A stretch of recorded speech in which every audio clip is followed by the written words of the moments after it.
1200 km à vélo, environ 1000 personnes rencontrées, 30 jours en selle dans 6 régions de France et dans la principauté de Monaco. Voici en quelques chiffres en route avec la Suisse, notre projet de diplomatie publique à vélo pour l'année 2022.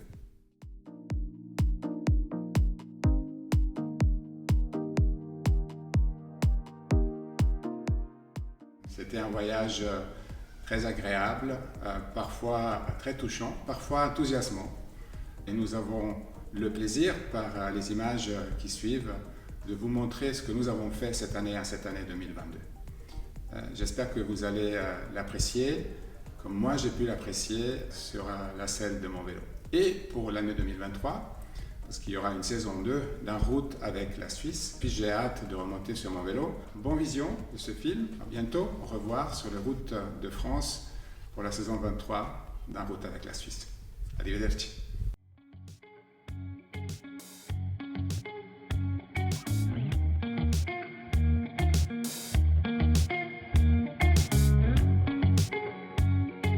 Première étape, 29 mars, on commence à Aigle, au Centre mondial du cyclisme, en présence des autorités vaudoises et de Sébastien Buemi et de Steve Morabito qui m'accompagnent le long du Rhône jusqu'à Saint-Gingolph. Ça, c'est la première étape franco-suisse.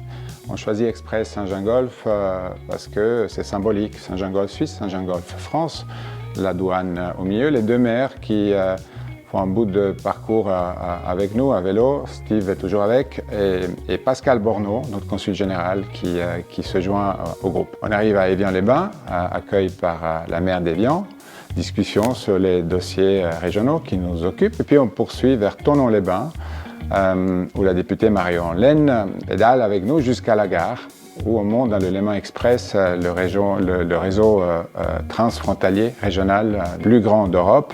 Annemasse, accueilli par le maire de la ville, visite des lieux, très belle gare qui a été complètement refaite.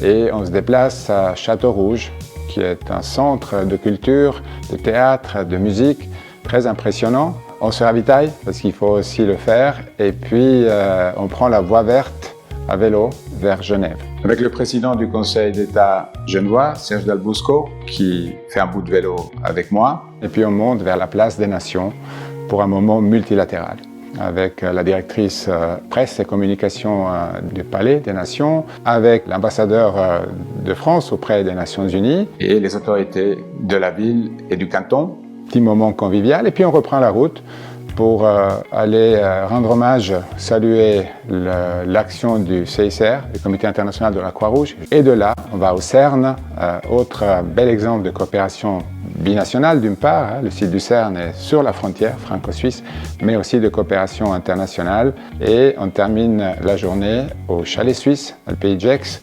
avec la communauté des Suisses du lieu pour clore cette belle première journée. 30 mars au matin, nous sommes à Bourg-en-Bresse, où nous avons passé la nuit.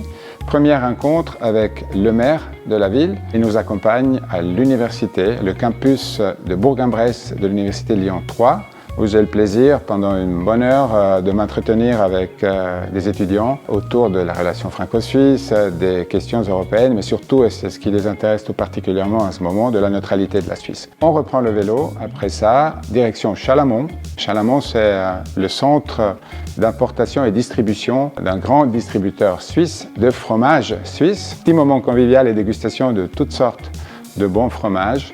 Et puis on reprend la route à travers la Dombe pour aller à Éveux, où on va passer la nuit au couvent des frères dominicains de la Tourette. Immense bâtiment très moderne, construit par Le Corbusier.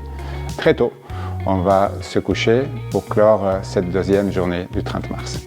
31 mars, on quitte la Tourette à vélo pour une balade jusqu'à Tassin à la demi-lune, dans la périphérie de Lyon, où je suis accueilli par la vice-présidente de la métropole. Et on va ensemble jusqu'au siège de la métropole. Lyon et la métropole autour de Lyon veulent créer un réseau très dense de pistes cyclables. On quitte la métropole, les bureaux de la métropole, pour un autre moment multilatéral au CIRC, au Centre international de recherche sur le cancer, qui est en train de construire un tout nouveau bâtiment. Et on a le plaisir, avec la directrice générale du cirque, de visiter le chantier de ce lieu, qui sera un lieu très important pour la recherche contre le cancer. On quitte le cirque pour aller dire un bonjour au maire de Villeurbanne, qui nous accueille dans ce joli bâtiment. Et de là, on quitte pour aller visiter, pour aller se renseigner chez un petit fabricant de vélos, Bikes, qui est en train de développer un modèle de vélo cargo, de vélo modulable. Et on discute des difficultés d'approvisionnement, fabriquer un vélo de A à Z dans un lieu en intégrant le savoir-faire qui est pourtant présent sur le territoire, mais parfois plus difficile d'activer par rapport aux achats qui se font très loin, en Asie entre autres. On laisse des vélos pour aller s'occuper de culture à la médiathèque de Villeurbanne. Très joli bâtiment construit par l'architecte chinois Mario Botta, où nous avons le plaisir de visiter une exposition qui s'ouvre ces jours-ci de Magali Lahuche, très intéressant. Avant-dernière étape, le consulat de Suisse à Lyon, où nous sommes rejoints par quelques collaborateurs et collaboratrices du consulat et par deux jeunes. Avec eux et elles, on se déplace vers la résidence du consul. On passe une soirée conviviale avec ces jeunes et avec un groupe de dames suisses de Lyon. Là aussi, une très très belle soirée tous ensemble. Nous sommes le 1er avril. Nous avons eu le plaisir ce matin d'être accueillis à la mairie de Lyon par les adjoints du maire, un groupe de jeunes personnes très engagées et pour la mobilité et pour la durabilité. Et surprise, en quittant la mairie, qui on va arriver, le maire, avec lequel on a finalement pu quand même échanger quelques mots. On a quitté donc la ville de Lyon pour venir à Bénaud. Bénaud, c'est le siège en France de Maxon, le producteur du petit moteur qui assiste mon vélo. Et on a passé une matinée très intéressante autour des thèmes de la mobilité, de la durabilité, de l'innovation, avec d'autres entreprises du lieu ou alors des entreprises suisses comme ABB qui est aussi présente sur ce site. Très belle matinée d'échange et de réflexion. Ça, c'est la fin de cette première étape de notre tour à vélo. Vous pouvez reparcourir tout ça sur les réseaux sociaux. Vous pouvez aller sur le site internet En route avec la Suisse. Et moi, je vous donne rendez-vous à la prochaine étape sur la côte atlantique. Au revoir. Je suis en Nouvelle-Aquitaine. Suivez-moi.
Cette 4e semaine en route avec la Suisse nous a conduits sur les routes d'Alsace. Ça a été l'occasion de rencontres intéressantes avec les entreprises sur le territoire, des entreprises parfois à participation suisse, parfois de longue tradition suisse. Ça a été l'occasion aussi de visites culturelles, d'abord chez Arte, visite des studios, puis plus tard à Célestas et à Colmar, de la bibliothèque humaniste et du musée Unterlinden, qui a été rénové par les architectes suisses Herzog et de Meuron. Mais ça a aussi été l'occasion de voir des entreprises qui sont actives dans des domaines du futur, de la biotechnologie comme Biocinex. Ça a été l'occasion d'échanger avec le président de la région, avec les maires de Mulhouse, de Célestas, de Colmar, de Saverne. Ça a été aussi l'occasion, et c'était une nouveauté pour En route avec la Suisse, de faire une virée dans un pays tiers, en Allemagne, où nous avons visité l'entreprise Vitra, puis à travers la frontière, d'abord Infobest à Palm-Rhein, pour terminer cet après-midi trinational à Bâle, avec une visite du Smart City Lab de la ville et puis un accueil à la mairie par les autorités bâloises. Nous avons ensuite retrouvé la France du côté de Saint-Louis, d'abord chez Christoph Rohler, peintre suisse installé à Saint-Louis, et puis à l'entreprise, à la chaufferie, à participation franco-suisse, et puis une virée à l'université de Haute-Alsace, après que nous avions été à Illkirch, à l'International Space University. Le périple s'est terminé à l'aéroport binational de Bâle-Mulhouse, le seul aéroport binational du monde. Voilà, c'est tout pour cette 4e étape. Rendez-vous est pris pour la prochaine étape.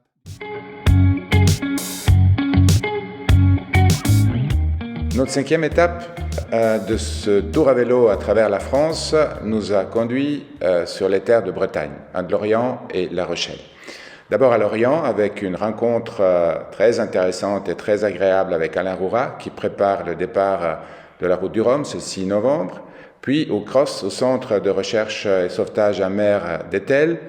On a pris ensuite la route pour aller à Carnac. D'abord, on a pu visiter le tumulus et puis les alignements de Carnac, ce magnifique site mégalithique qui aspire à entrer sur la liste du patrimoine de l'UNESCO. Plus tard, belle balade à vélo avec David Lapartien, président de l'UCI, de l'Union cycliste internationale, pour terminer la journée chez Ixsan à Garande, fabricant de drones, un moteur électrique produit par l'entreprise Maxon. Toute une journée au chantier naval de l'Atlantique avec une délégation d'entreprises, enfin toute une matinée, et puis on reprend la route d'abord vers Saint-Brévin-les-Pins pour aller ensuite vers Vertou, où j'ai le plaisir de rencontrer la syndic de Morges, Mélanie Wyss. Morges est une ville jumelée avec Vertou. Le lendemain, j'ai Tetra Pak, géant de la production des cartons et de bouchons. Ici, c'est une entreprise de bouchons que nous visitons à Châteaubriand. On reprend le vélo et on se remet en route pour aller à La Roche-sur-Yon, ville napoléonienne. On visite la belle passerelle de l'architecte suisse Tchoumi. Et on termine à La Roche-sur-Yon, à Proxinov, qui est un centre public-privé de technologie de développement de robotique. À propos de robots, après 35 km de vélo, nous sommes en périphérie de La Rochelle, où nous visitons Shark Robotics, et on termine enfin notre périple dans la belle ville de La Rochelle, Rochelle, la belle et rebelle, comme aiment l'appeler ses habitants. Voilà.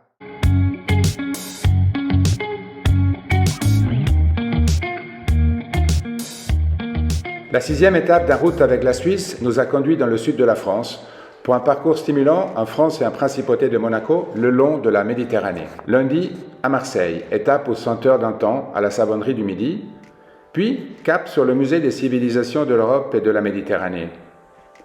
Dans l'après-midi, échange avec les étudiants de la Faculté des sciences du sport à l'Université de Aix-Marseille, puis un visio avec l'Université de Lausanne. Mardi matin, après un café avec la première adjointe du maire de Marseille, Madame Rubirola, nous prenons la route d'abord vers la Ciotat et ses chantiers navals par le col de Gineste. Plus tard, vers Signes. Belle rencontre avec les autorités, puis ensemble, nous plantons un olivier pour la fondation Un million d'arbres. Mercredi, c'est la splendide corniche d'Estérel jusqu'à Mandelieu. Puis, à Grasse, pour une visite chez Givaudan et Firmenich, deux entreprises suisses leaders mondiaux des essences et des fragrances. Plus tard dans la journée, accueil à Aise et Savu à couper le souffle. Et en fin de journée, au musée d'océanographie de Monaco. Jeudi matin, Son Altesse Sérénissime le Prince Albert II de Monaco nous fait l'honneur de saluer en route avec la Suisse au Palais Princier, puis d'assister aux présentations scientifiques d'équipes monégasques et suisses au Centre scientifique de Monaco. La recherche marine et polaire est au centre du colloque. Et notre semaine se termine à Nice, d'abord par un accueil chaleureux des autorités citadines,